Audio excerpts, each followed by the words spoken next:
അപ്പൊ ഗൈസ് നിങ്ങൾക്ക് 2000 രൂപയുടെ ചക്ക ആണോ? നിങ്ങൾക്ക് പറയാൻ പറ്റില്ല. നമുക്ക് നാട്ടിലൊക്കെ വെറുതെ ഊണുള്ള സാധനത്തിനൊക്കെ നമ്മൾ ഇവിടെ പൈസ കൊടുത്ത് വാങ്ങണം. അത് വല്ലാത്തൊരവസ്ഥയാണ്. ഇവിടെ പുറത്തായി വാങ്ങി ചക്കൊന്നും മരത്തമ്മ പറിച്ചാൽ കിട്ടില്ലല്ലോ. അപ്പൊ അങ്ങനെ കാശ് കൊടുത്തിട്ടാണ് വാങ്ങണം. പക്ഷെ വാങ്ങിയതാണ് ഇപ്പോ 2000 രൂപയായി ചക്ക കാണിച്ചു തരാം. ഇതാണ് ഗൈസ് 2000 രൂപയുടെ ചക്ക. ഹാഫ് ഒരു 2 സംതിങ് കിലോ വരുന്നുണ്ട്. 2.25 മൂന്നിന്റെ 100 ഗ്രാം സംതിങ് കമ്മിയുള്ളൂ. അപ്പൊ ഇതിനാണ് ഇവിടെ അവർ വാങ്ങുന്നത്. 1 കിലോത്തിന് 6 പൗണ്ടാണ് വാങ്ങിച്ചത്. അപ്പോൾ നമുക്കിതിന് സംതിങ് 21 സംതിങ് ആയി. അപ്പോൾ നാട്ടിൽ 2000 റുപ്യ ഈ ചക്കക്ക് വില.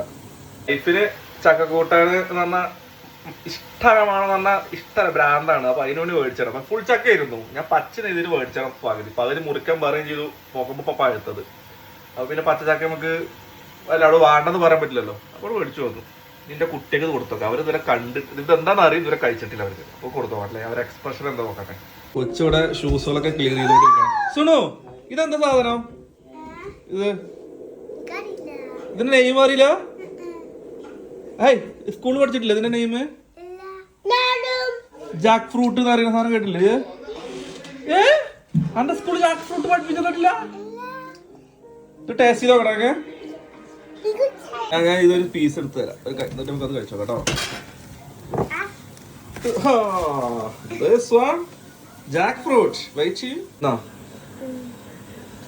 മൈനോ കഴിച്ചോക്ക. എങ്ങനെയുണ്ട്?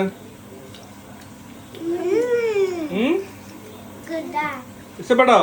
നിന്റെ പേരെന്താണ്? Jack fruit. അതാണ് തോന്നുന്നു കേട്ടോ. നമുക്ക് ഇംഗ്ലീഷ് അത്ര വലിയ വിദ്യാഭ്യാസം ഇല്ലാത്തതുകൊണ്ട് അറിയണം പറയുന്നു. ഞങ്ങൾ ചക്ക എന്ന് പറയും. ചക്ക നമ്മളെ നാട്ടിൽ ചക്ക. എന്ത്